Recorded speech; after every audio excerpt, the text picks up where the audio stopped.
o'tir, tushundingmi? Bekor meni ko'nglimni ranjitdingiz. Endi siz ishingiz orqaga ketadi, ana eshiting. Erkak kishi xotinini xafa qildimi? Ishlari orqaga. Ey, yig'ishtira bunaqa ertagingni, mashqqa ketdim.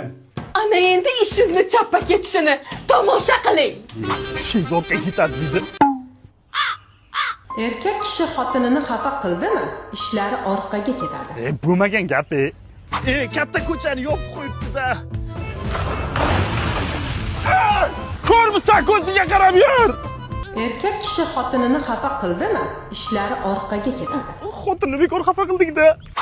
Opim bu chetdan 1 litr yog' uchun emas, qishlog'im uchun ovoz bersam bo'lar ekan.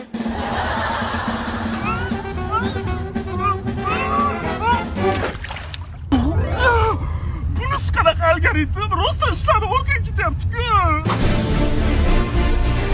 Onash, boshqa kiyimlarimni ber. Ha, chumoyingiz chiqib ketdi. Xotinni xafa qilish ana shunaqa bo'ladi. Kiyimingizni yeching. Bu yag'ir kiyimlaringizni arinivgellar toza qilmasa, boshqasi toza qila olmaydi. Ko'p gapirmasdan kiyimlarim olib 5-6 so'laveraman hozir. Onajon. Yana menga baqirib ko'nglimni og'ritdingiz-da. Xotinni xafa qilaversangiz, ana shunday bo'laveradi, dadish.